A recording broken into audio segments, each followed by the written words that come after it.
Magie divine, le monde du surnaturel.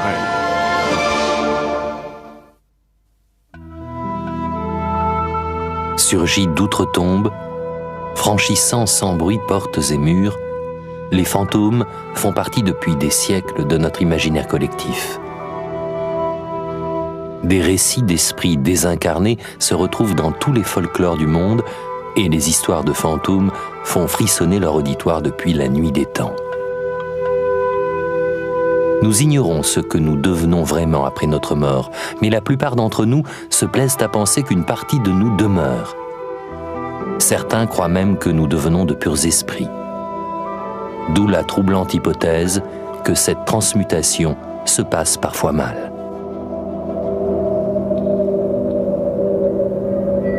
Les fantômes. S'il existe autant de sortes de fantômes que de sociétés humaines, il y a cependant d'étonnantes similitudes entre les fantômes des différents pays et époques. Quelquefois, les fantômes sont ceux de gens célèbres, et donc aussitôt identifiables. Ainsi, le fantôme d'Abraham Lincoln apparaît souvent à la Maison-Blanche. Lincoln avait été profondément bouleversé par les massacres de la guerre de Sécession.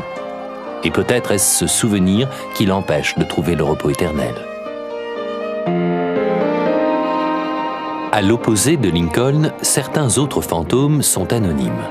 Parmi ces figures ordinaires les plus répandues, nous trouvons la Dame Blanche, souvent vêtue de longues robes blanches et vaporeuses. En Russie, la Roussalka est le fantôme d'une femme noyée qui hante les rivières et les lacs. Il existe plusieurs explications à sa présence. Une histoire d'amour fatal, un accident tragique, un meurtre, mais toutes impliquent des émotions violentes justifiant que son âme n'ait jamais trouvé la paix. La Roussalka n'est pas dangereuse, même si son apparition peut paraître effrayante. On raconte même qu'elle aide les voyageurs perdus et les pêcheurs en difficulté. Cependant, même si la rencontre avec certains fantômes est réconfortante, la plupart du temps l'expérience est traumatisante. La température de l'air descend en flèche lorsqu'un fantôme surgit, et les témoins épouvantés ont le souffle coupé et les cheveux qui se dressent sur la tête.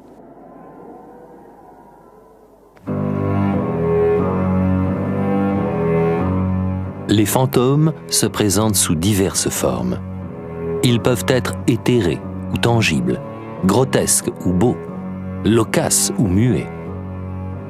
Il peut s'agir d'hommes, de femmes, d'enfants, d'animaux, de véhicules ou même d'un bloc d'immeuble. Mais quelle que soit l'apparence qu'ils prennent, les vivants ont la sensation immédiate d'être en présence de quelque chose d'irréel, qui défie les lois naturelles et menace l'équilibre de leur univers familier. Mais s'ils nous effraient, l'inconnu nous fascine également. La preuve en est que notre intérêt pour les fantômes s'est confirmé au fil des âges. À chaque siècle, dans chaque société, on trouve toujours quelqu'un qui a croisé un fantôme. Il n'y a pas la moindre preuve scientifique de l'existence des fantômes, pas plus que de leur apparition. Pourtant, les rencontres avec les fantômes sont et ont toujours été l'une des expériences surnaturelles les plus fréquentes. Depuis la nuit des temps, des récits détaillés témoignent de la conviction inébranlable et sincère de milliers de gens qui affirment avoir bel et bien vu un spectre. Et pour reprendre ce que disait l'écrivain anglais Samuel Johnson voilà 200 ans, à ce sujet, l'intuition tend à affirmer ce que la raison tend à infirmer.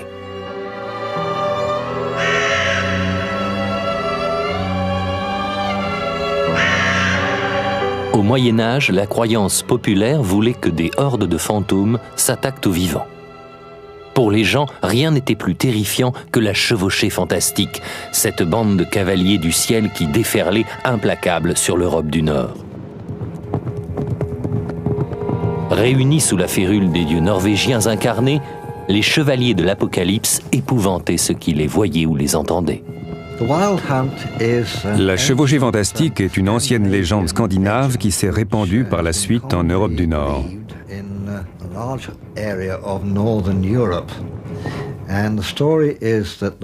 La chevauchée fantastique dérive d'une vieille croyance. Le dieu Wotan, accompagné de ses chasseurs avec leurs chevaux et leurs chiens, se rendait parfois sur terre. Il venait enlever des âmes et les ramener à Valhalla, le ciel.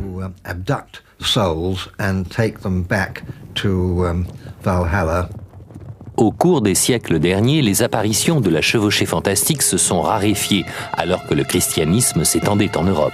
Mais les cavaliers continuent à surgir de temps à autre, semant la panique sur leur passage. L'on raconte que si une personne a la malchance d'entendre le galop des chevaliers de l'Apocalypse, ou pis, de les voir, cela lui est fatal.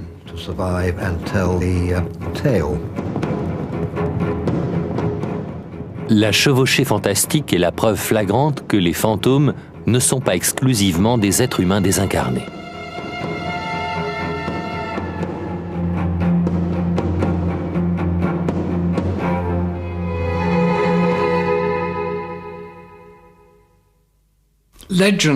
Des légendes d'attelages fantômes et de mystérieux cavaliers se retrouvent dans tous les folklores. J'en déduis qu'ils sont une sorte d'extension des fantômes proprement dits. Après tout, nous parlons des spectres et oublions qu'en réalité, ces spectres portent des vêtements. Cela suppose que leurs habits soient devenus eux aussi fantomatiques.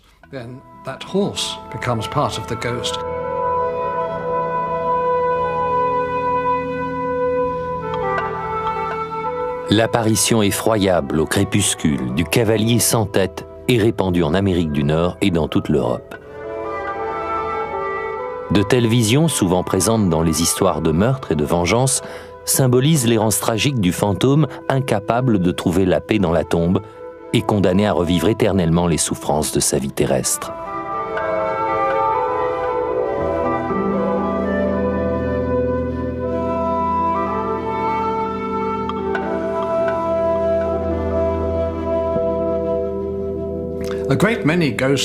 Beaucoup d'histoires de fantômes n'impliquent pas que des êtres humains. C'est le cas par exemple des histoires de vaisseaux fantômes. La plus connue est celle du Hollandais volant, mais il en existe bien d'autres. Il existe d'innombrables versions de l'histoire du Hollandais volant. L'une d'elles se situe au début du XIXe siècle. On raconte qu'un navire contournant le Cap Horn est pris dans une tempête. L'équipage supplie le capitaine de mettre le cap vers un endroit sûr, mais il refuse et met Dieu au défi de couler le bateau.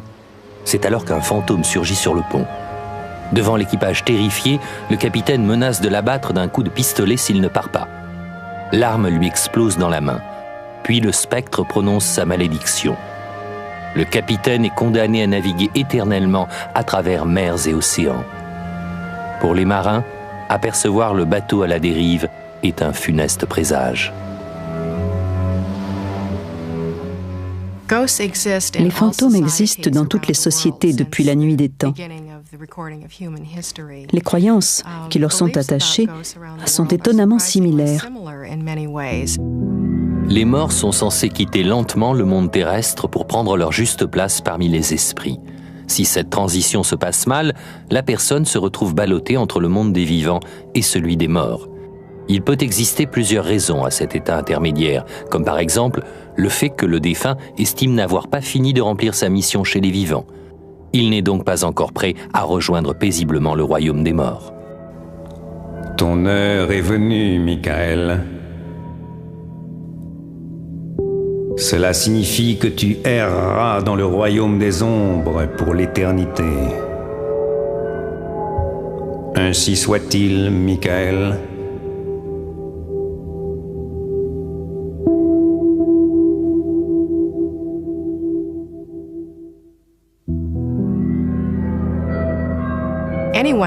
Tout le monde peut devenir un fantôme. Aucune loi ne régit le passage de l'état de mortel à celui de fantôme. Un fantôme est la preuve de l'existence de la vie après la mort. Il peut faire l'objet d'une apparition ou se manifester par des impressions, des empreintes figées dans le temps et l'espace. Mais au fond, nous croyons aux fantômes parce que nous avons besoin d'eux pour prouver la survie de notre âme, pour apaiser nos craintes sur notre propre monde. Les fantômes surgissent tour à tour pour nous conseiller, nous avertir, nous consoler. Ils valident nos actes dans l'univers des vivants et nous rassurent en nous montrant qu'il existe autre chose après la mort physique.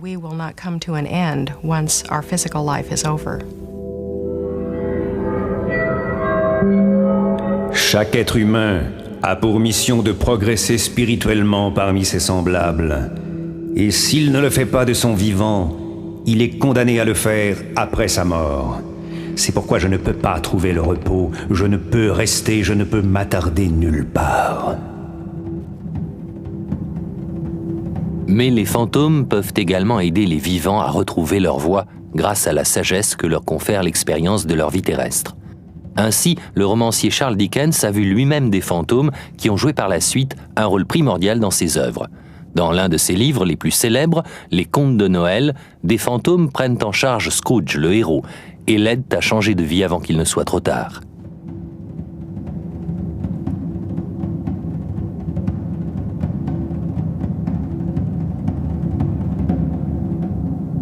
Les fantômes qui se manifestent à Scrooge sont lestés par de lourdes chaînes qui les rattachent à notre monde. Mais Dickens n'est pas le premier à avoir eu cette idée. L'image du fantôme enchaîné remonte à des récits lointains. La toute première histoire de fantôme, du grec Athénodore, décrit déjà le bruit des chaînes raclant le sol. En fait, l'histoire d'Athénodore correspond sans doute à la toute première enquête sérieusement menée sur les fantômes. Elle a été reprise par Pline le Jeune, l'historien romain, et nous est parvenue comme le premier cas connu de fantôme enchaîné.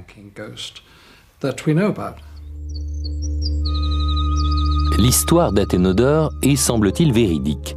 Elle s'inspire de sa propre expérience.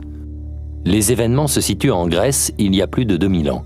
Ils ont lieu dans une maison réputée pour être hantée par le fantôme bruyant d'un vieil homme torturé. Profitant du loyer très bas et indifférent aux avertissements des précédents locataires, Athénodore emménage. Très vite, il entend le bruit nocturne des chaînes qui s'entrechoquent et voit même apparaître le fameux spectre. Au début, Athénodore tente de l'ignorer, mais sa curiosité est aussitôt éveillée. Et il comprend que le fantôme essaie de communiquer avec lui. Alors, il le suit dans la nuit.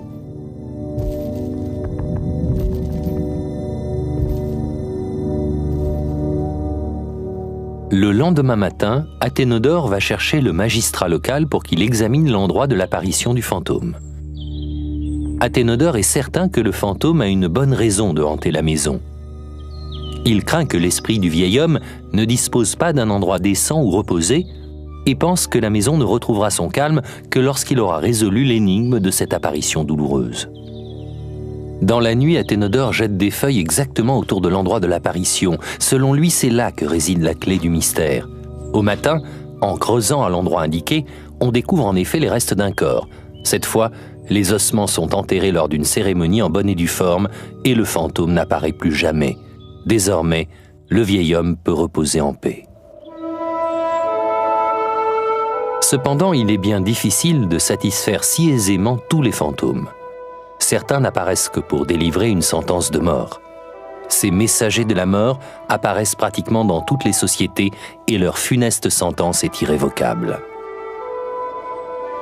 Le message peut être délivré par une lueur dans le regard, l'écho d'une belle chanson ou d'une plainte interminable, mais sa signification est tout de suite interceptée par son destinataire.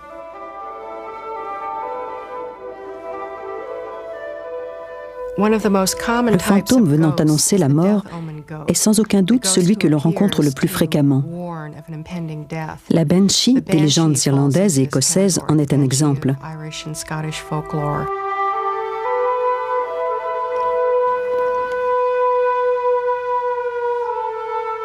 Les Banshees sont traditionnellement associées aux fées de la forêt, mais à l'opposé de leurs sœurs, elles peuvent être maléfiques. La banshee est une légende celtique, surtout irlandaise. L'apparition d'une banshee cause toujours un traumatisme, puisque ces hurlements annoncent généralement une mort prochaine. Le peu de gens qui ont eu une telle vision affirment que la banshee peut être indifféremment vieille ou jeune. Parfois, elle a été aperçue au bord d'une rivière en train de laver du linge.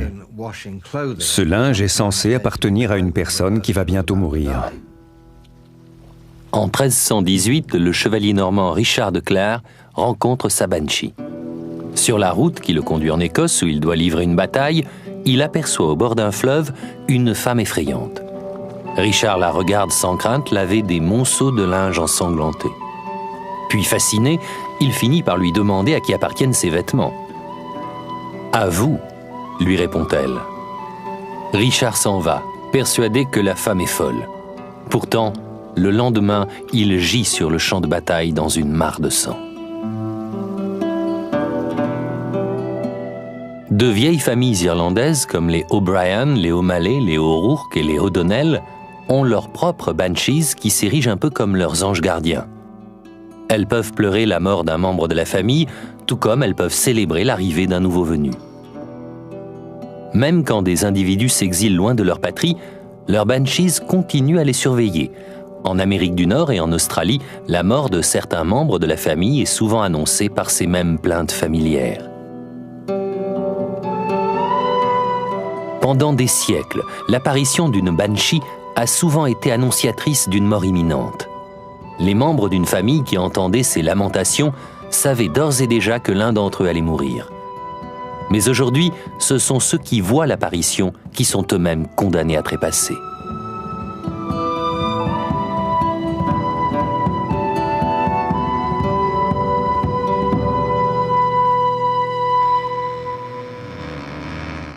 Peu de fantômes prennent davantage à cœur les affaires des vivants que les spectres japonais. Les fantômes japonais peuvent prendre diverses formes. Ils sont généralement vêtus de blanc, le blanc étant là-bas la couleur du deuil, étroitement lié à la mort, parce que décédés dans de mauvaises conditions, ils se présentent ébouriffés. C'est logique, puisqu'on devient fantôme à cause d'une passion quelconque, qui nous empêche d'entrer sereinement dans le royaume des morts. Et aussi longtemps que cette passion existe, elle nous obsède. On ne pense plus alors à laver ni à peigner nos cheveux, qui deviennent hirsutes.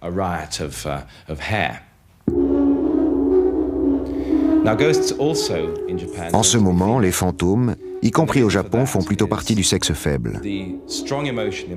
Car les émotions fortes sont généralement attribuées aux femmes, réputées pour être moins lucides que les hommes.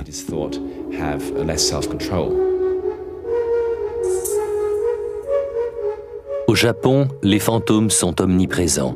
Ils s'immiscent partout et peuvent causer de grands malheurs. Même si un riche passé spirituel et la fusion de plusieurs religions peuvent justifier la variété des fantômes japonais, ils n'expliquent pas pourquoi les fantômes sont si actifs dans la vie quotidienne.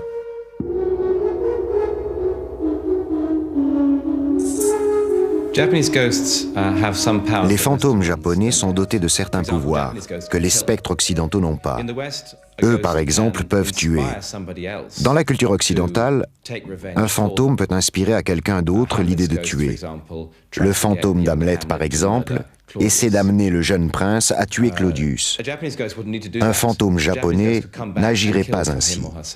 Il reviendrait et tuerait lui-même son ennemi en le rendant fou ou en l'amenant au suicide, ou simplement en l'enveloppant d'un souffle fatal. Dans la célèbre histoire de Yuki Onna, la Dame des Neiges, Minokichi et son compagnon sont pris dans une tempête alors qu'ils étaient sortis couper du bois. Tant bien que mal, ils gagnent un abri de fortune où ils décident de passer la nuit. Mais peu après, la porte s'ouvre et Minokichi est horrifié à la vue d'un fantôme. C'est la Dame des Neiges qui se dirige vers son ami et d'un souffle fatal lui ôte la vie. Minokichi, pétrifié de terreur, attend lui aussi sa fin. Mais au dernier moment, frappée par la beauté de Minokichi, la Dame des Neiges décide de l'épargner à condition de ne raconter à personne son aventure. Elle jure de le tuer s'il trahit son serment, puis disparaît dans la nuit glaciale.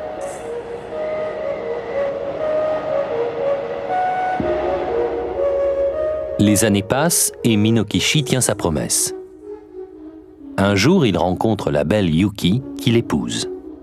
Ils engendrent 3 fils et vivent heureux tous ensemble.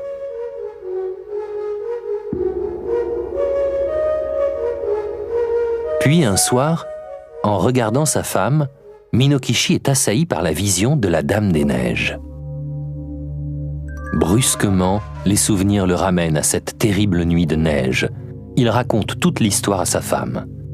Trop tard, il comprend que celle-ci n'est autre que Yuki-onna. Redevenue fantôme, elle se prépare à le punir d'avoir trahi son serment. Mais de nouveau, au dernier moment, elle se ravise. Car si elle tue Minokichi, qui s'occupera de leurs 3 jeunes enfants? En tant que fantôme, elle en est incapable. Aussi s'enfuit-elle dans la nuit, où elle restera à jamais, la Dame des Neiges.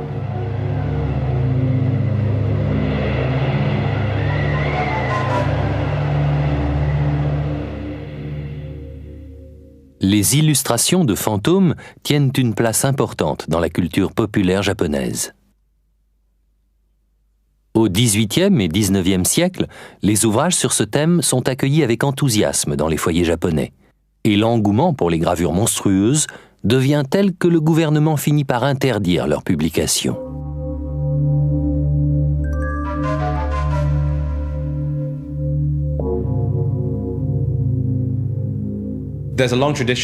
Il existe en Extrême-Orient une longue tradition de peinture spectrale.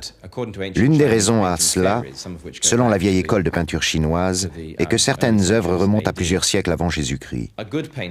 Un bon peintre peut illustrer des êtres vivants, mais seul un artiste exceptionnel saurait peindre des esprits que, par définition, peu de gens, et généralement pas le peintre lui-même, n'ont pu voir. Dans ces conditions, les représenter fidèlement devient très difficile. Un ancien jeu japonais montre bien l'importance des fantômes dans la culture populaire. Prisés à l'origine par les guerriers samouraïs pour prouver leur courage, les 100 histoires devient un jeu courant au XVIIIe et XIXe siècle. On y joue la nuit, l'été, en formant un groupe autour de 100 bougies allumées. Tour à tour, chaque personne raconte une histoire terrifiante. À la fin de chaque récit, on souffle une bougie et l'atmosphère devient de plus en plus oppressante. Le jeu est interdit aux enfants, et seuls les joueurs les plus courageux restent jusqu'au bout. La terreur ambiante atteint son paroxysme lorsqu'on éteint la dernière bougie et qu'un fantôme apparaît.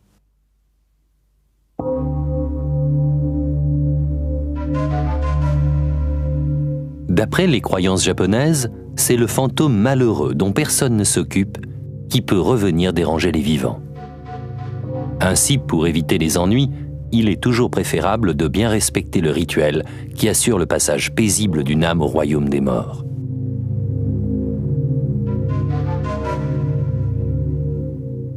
On utilise des bougies pour assurer le passage dans l'au-delà.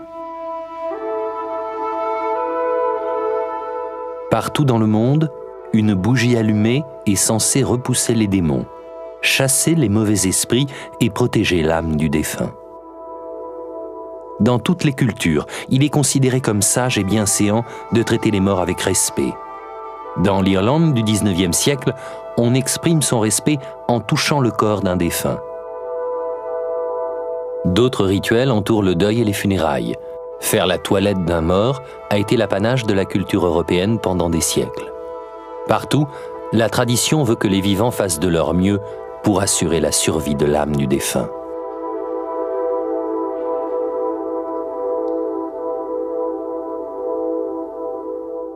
On a longtemps considéré que les miroirs, toujours puissants dans la pensée mystique, pouvaient perturber une âme affaiblie par l'approche de la mort.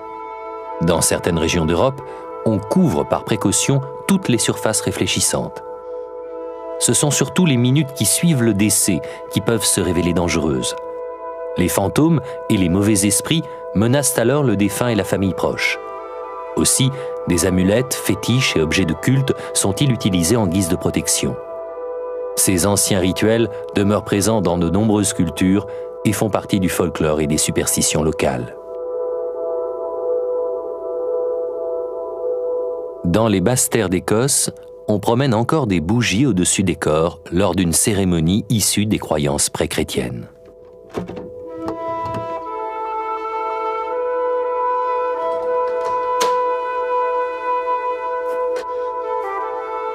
Personne ne souhaite qu'un fantôme revienne hanter son ancienne maison, et des rituels sont destinés à empêcher cela.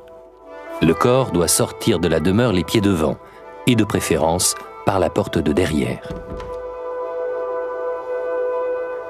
L'acheminement du corps vers la tombe doit être lent et solennel, et peut être jalonné de pauses à des endroits ayant une signification particulière pour le défunt, afin de lui donner la possibilité de faire ses adieux à ces lieux.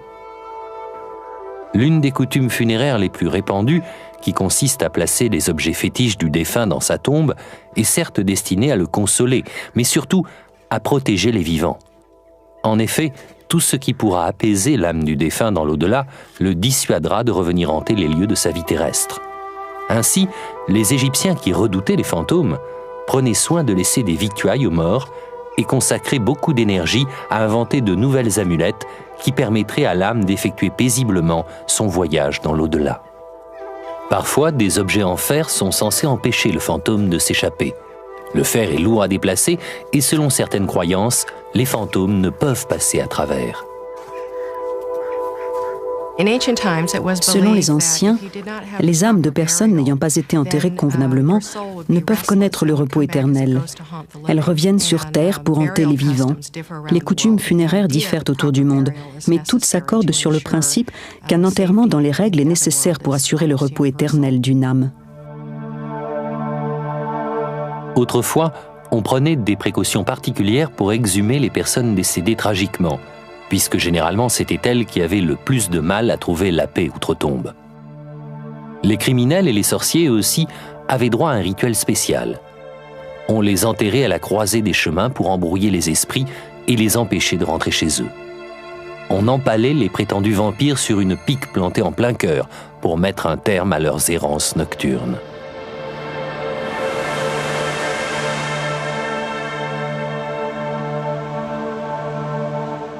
Dans la plupart des cultures, un cimetière est par définition un endroit calme et paisible. Des clôtures en fer tiennent les mauvais esprits à distance et empêchent les fantômes de s'échapper. Les arbres également sont importants. En Chine, on dit que les cyprès apportent de l'énergie aux âmes des défunts. Et en Europe, les ifs, outre qu'ils symbolisent la régénération, ont de longues et profondes racines qui sont censées maintenir les morts dans leur tombe. Les lourdes pierres tombales ont la même fonction. Même après les funérailles, le danger n'est pas écarté. Malgré toutes les précautions, il est toujours possible que certains fantômes particulièrement tourmentés essaient de retourner chez eux. Pour prévenir pareil problème, le cortège funèbre peut emprunter une routine habituelle pour aller de la maison au cimetière, afin d'essayer de brouiller les pistes. Dans les cas extrêmes, on peut repeindre des portes ou même des maisons entières.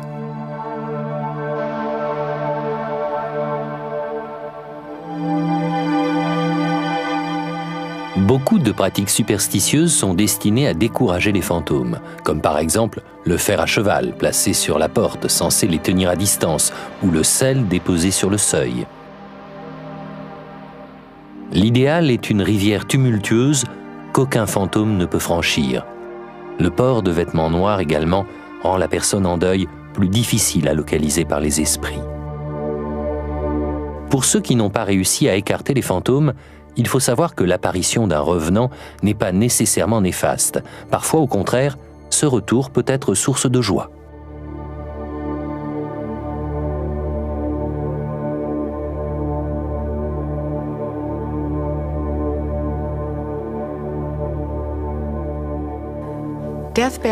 Les apparitions sur le lit de mort sont un cas très intéressant. On les retrouve dans les cultures du monde entier. Généralement, il s'agit de fantômes de défunts venant chercher le mourant. Les visiteurs spectraux peuvent être des parents, des amis, des enfants, des époux ou des amants. Bref, quelqu'un que le mourant aura plaisir à reconnaître. Ils peuvent apparaître au mourant jusqu'à 2 semaines avant son décès, s'il est atteint d'une longue maladie, ou seulement quelques heures avant son trépas. Ils sont pour lui une grande source de réconfort. Quand ils surgissent, le mourant peut enfin trouver la paix, surtout si jusque-là il souffrait beaucoup. Généralement, les autres personnes présentes dans la chambre n'ont pas conscience de ces apparitions. Le mourant peut dire « Oh, un tel ou un tel est venu me chercher » sans que quiconque ne perçoive quoi que ce soit.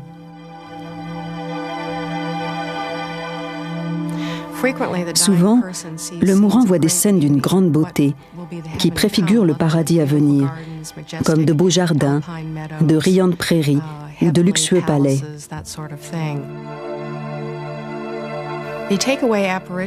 Les visiteurs présents dans ces scènes idylliques sont généralement des êtres chers déjà décédés, venus chercher l'âme du mourant pour l'escorter au paradis. En fait, croire que les gens ont peur des fantômes est une idée fausse. Pour la plupart, il est rassurant et même encourageant de savoir qu'un être aimé les attend au royaume des ombres et qu'une vie heureuse leur est réservée. Les fantômes ne sont pas seulement là pour aider les mourants à effectuer leur passage de la vie à la mort. Ils leur servent également de guide dans l'au-delà et adoucissent leur départ en les aidant à se repérer dans leur nouveau royaume. Comme les visiteurs des derniers instants, la plupart de ces fantômes sont supposés être des membres de la famille et les retrouvailles dans l'au-delà sont donc joyeuses. Ces fantômes spontanément réconfortants et pleins de sollicitude sont une chose. Mais il existe aussi bien sûr les fantômes errants, ceux qui sont associés à un endroit précis qu'ils semblent incapables de quitter, où ils apparaissent régulièrement.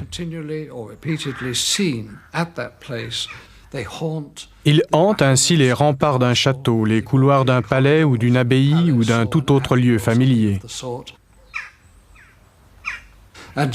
Souvent, ils semblent murés dans leurs propres soucis. Si quelqu'un les aborde, ils ne répondent pas et poursuivent leur chemin, l'air triste, visiblement obsédés par leurs problèmes personnels.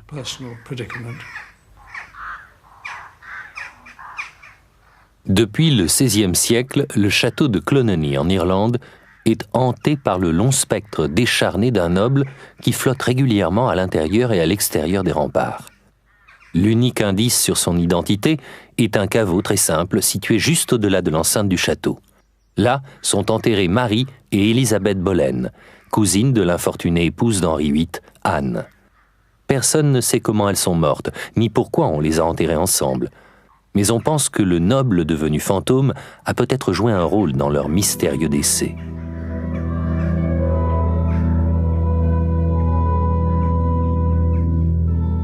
Les fantômes errants hantent aussi les pages de notre littérature. Ainsi, William Shakespeare, le grand dramaturge anglais, introduit volontiers des fantômes dans ses œuvres, surtout dans ses pièces historiques comme Richard III et Jules César. Dans ces tragédies, les fantômes jouent un rôle essentiel. Celui du père d'Hamlet est l'instigateur du drame, alors que dans Macbeth, c'est celui du général Banquo qui implacablement fait plonger Macbeth dans la folie.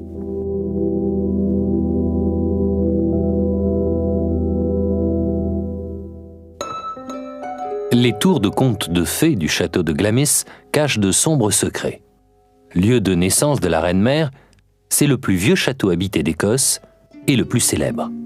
En 1535, la belle Lady Glamis périt sur le bûcher pour avoir, dit-on, tenté d'empoisonner le roi d'Écosse.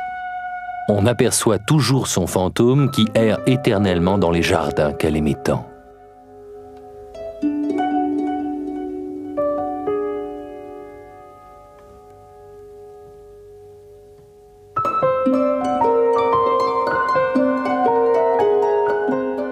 La royauté est bien représentée parmi les fantômes britanniques et plusieurs rois et reines semblent incapables de trouver le repos dans leur tombe. L'un des plus célèbres est celui de l'infortunée Anne Boleyn, femme d'Henri VIII et mère de la reine Élisabeth Ier. L'incapacité d'Anne à enfanter un héritier mâle mit un terme à son règne et à sa vie.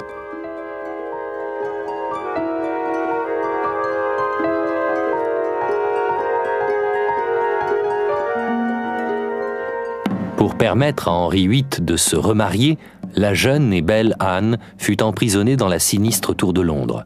Accusée d'adultère, de sorcellerie et de trahison, elle fut décapitée en l'an 1536.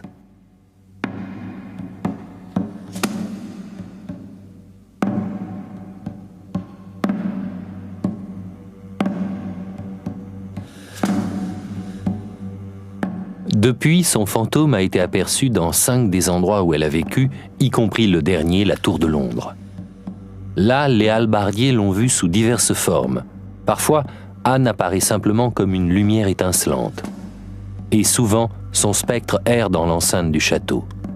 Mais ses apparitions les plus spectaculaires sont celles où elle se matérialise en une silhouette furtive, portant sa tête sous son bras. Cette scène effrayante est l'une des plus célèbres visions fantomatiques.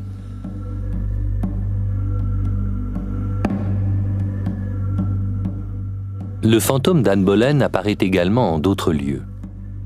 On dit qu'elle hante Bleaking Hall, le château de son enfance, ainsi que celui de Hampton Court, son préféré. Là, son fantôme semble plus à l'aise. On l'aperçoit rarement décapitée, mais plutôt flânant tranquillement dans les cours et les jardins où elle fut heureuse.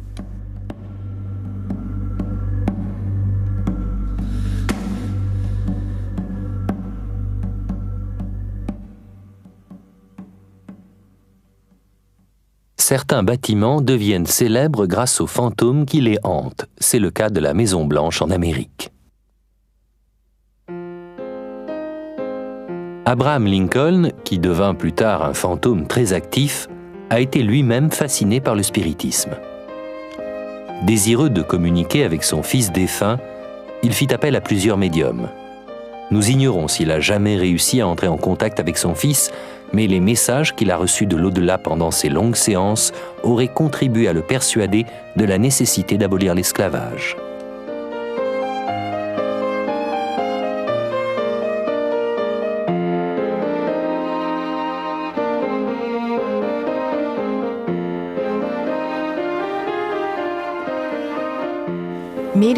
Les médiums deviennent populaires à la fin des années 1840, période marquant l'avènement du spiritisme. Cette vague balaya l'Amérique et franchit même l'Atlantique pour gagner l'Angleterre. Les médiums sont notamment très sollicités pendant la guerre de sécession par les familles des soldats tués, soucieuses d'être rassurées sur le sort de leurs enfants dans l'au-delà. Ces séances finissent par devenir un véritable phénomène de mode et les meilleurs médiums sont débordés.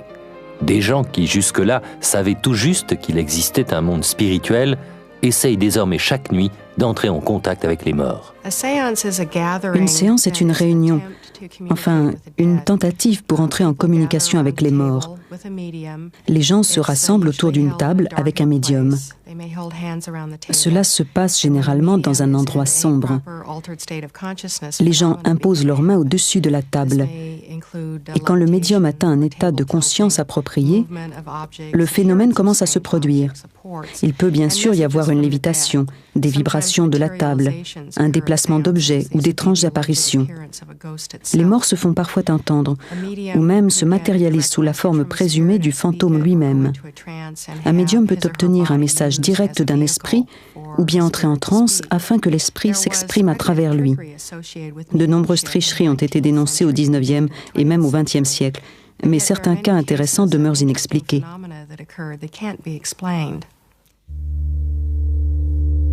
Le résultat des séances est imprévisible. Et c'est cela qui fascine les gens. Une fois que le contact avec l'au-delà est établi, tout peut arriver. Des bouquets fraîchement cueillis de fleurs exotiques encore couvertes de rosée peuvent surgir de nulle part, de même que des instruments de musique ou les objets préférés du défunt. Lincoln lui-même voit un piano s'élever tout seul dans la pièce. Peut-être est-ce sa réceptivité naturelle aux choses spirituelles qui permet à Lincoln de vivre 2 expériences prémonitoires de sa mort. Avant son élection en 1860, il est alarmé à la vue d'une image dédoublée de lui-même dans son miroir. Et juste 10 jours avant son assassinat en 1865, il fait un rêve intense qui devait se concrétiser. Il écrit dans son journal. Je me suis couché tard et j'ai très vite commencé à rêver. Un silence sépulcral semblait m'entourer, m'envelopper. Puis j'ai entendu des sanglots étouffés, comme si des gens pleuraient. Alors j'ai cru quitter mon lit pour descendre l'escalier. Là, le silence était troublé par les mêmes lamentations, mais les affligés étaient invisibles. Je suis allé de pièce en pièce sans voir quiconque, mais les mêmes sanglots me poursuivaient. Déterminé à découvrir la cause de ce mystérieux phénomène, j'ai poursuivi mes investigations jusqu'à ce que j'arrive dans la chambre du fond où je suis entré. Devant moi, sur le catafalque, reposait un corps drapé dans son linceul. Autour de lui se trouvaient des soldats en faction faisant office de garde, ainsi qu'une foule de gens. Certains regardaient tristement le défunt, d'autres pleuraient. « Qui est mort à la Maison-Blanche » demandai-je à l'un des soldats. « Le président » me répondit-il, « il a été assassiné. » Les lamentations qui lui firent écho me réveillèrent. Je n'ai plus dormi cette nuit-là, et bien qu'il s'agisse d'un simple rêve, j'en demeure étrangement perturbé.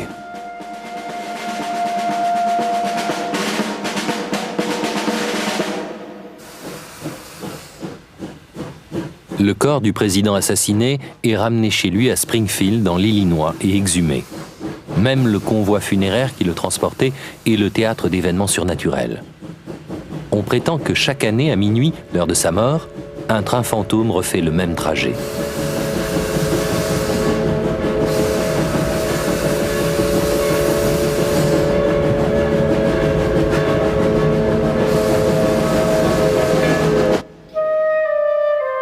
Sur son passage, toutes les horloges et les montres s'arrêtent. Le convoi progresse silencieusement et n'atteint jamais sa destination.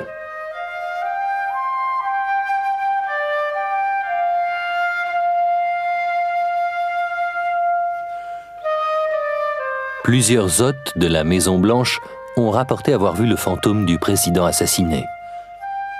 La première dame d'Amérique, Lady Grace Coolidge, le président Harry Truman et même le premier ministre britannique Winston Churchill reçurent la visite du fantôme. La reine Wilhelmine des Pays-Bas raconte ainsi sa rencontre avec le fantôme de Lincoln.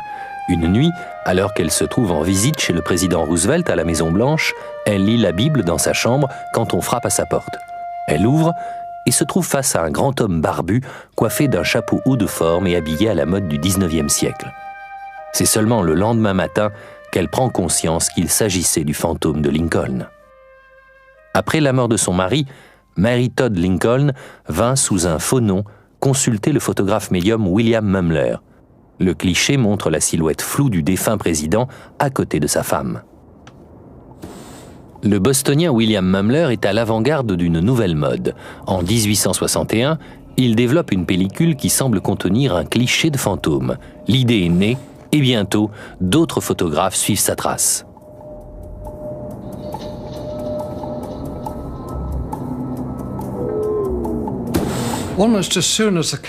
Dès que l'appareil photographique fut inventé, on s'empressa d'essayer de prendre en photo les revenants.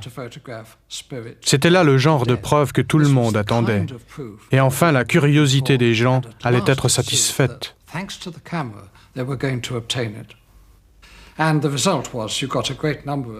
On obtient un nombre impressionnant de clichés spectraux. En gros, les choses se déroulent ainsi. La personne prend la pose et le photographe opère. En apparence, il n'y a personne d'autre dans la pièce, mais lorsqu'on développe la pellicule, une ombre floue se dessine dans un coin du cliché, où l'on peut discerner un visage.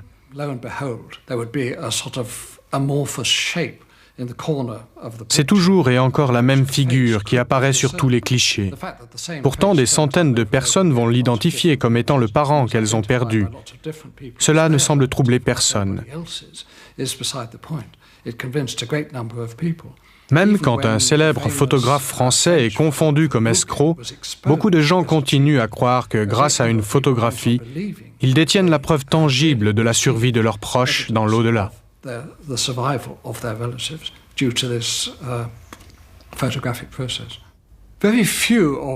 Très peu de ces photographies spontanées de fantômes sont convaincantes. L'une des rares exceptions est celle du fantôme de Greenwich. Il s'agit d'un cliché pris dans un endroit connu, par une personne connue, à une date bien déterminée, et qui montre apparemment un spectre dans un escalier. L'appareil photographique n'est pas le seul moyen employé pour tenter de prouver scientifiquement l'existence des fantômes. Le plus connu demeure la planchette. La méthode consiste à poser sa main sur une rondelle en bois où est fixé un crayon. Ce dernier se met alors à écrire automatiquement le message dicté par les esprits. Apparemment, ce mode de communication ne subit aucune intervention humaine extérieure.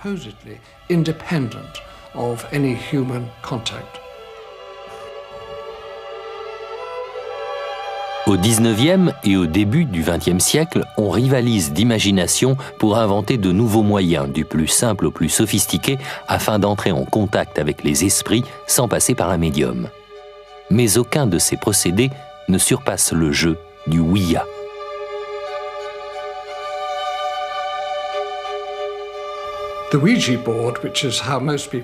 Le nom de ce jeu est en fait dérivé du oui français et du oui allemand, ja. Une fois de plus, l'idée consiste à poser des questions aux esprits avec l'espoir qu'ils envoient un signe quelconque, en direction d'une lettre ou d'un chiffre, ou plus simplement en répondant oui ou non à la question posée.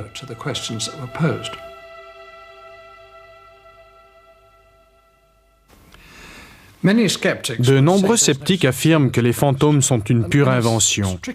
Et force est d'admettre qu'au sens scientifique du terme, on ne détient aucune preuve de leur existence. En revanche, nous disposons d'innombrables témoignages remontant à plus de 2000 ans. Alors est-il raisonnable de penser que tous ces gens qui ont témoigné affabulaient ? Le château de Clogan est l'un des sites privilégiés des apparitions spectrales. Situé à Banagher, en Irlande, il fut habité pendant plus de 1000 ans et a été le témoin de nombreux épisodes sanglants. Les envahisseurs normands en sont chassés en 1336 par Hogan O'Madden, le grand chef irlandais, qui s'y installe avec son clan. 2 siècles plus tard, les O'Madden doivent de nouveau défendre leurs terres, cette fois contre l'envahisseur anglais. En 1595, en effet, le château est attaqué par l'armée de la reine Élisabeth. Dans la bataille, 200 personnes périssent en un seul jour.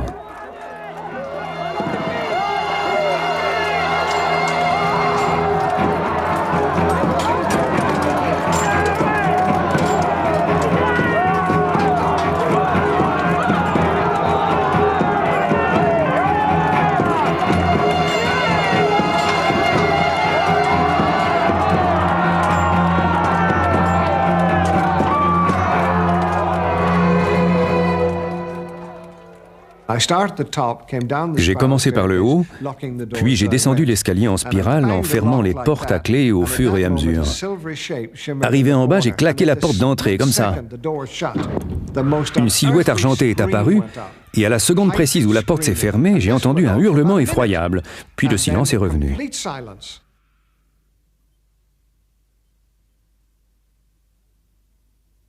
Vous voyez, je me tenais à l'endroit où 46 personnes ont été massacrées en 1595, précipitées depuis le haut du donjon. En fait, j'étais debout sur leur tombe. Parfois, les fantômes de Clogan ne se contentent pas de hurler. Le gardien a constaté que chaque semaine, dans la nuit du mercredi et celle du dimanche, un coussin du banc à dossier pivotait sur la droite. Et nous n'avons trouvé aucune explication à cela. Le gardien a pris des photos du coussin et du banc, puis ne s'en est plus préoccupé. Mais quand on a développé le cliché, il y avait une silhouette, agenouillée devant le banc, sa main droite posée sur le bord droit du coussin. Je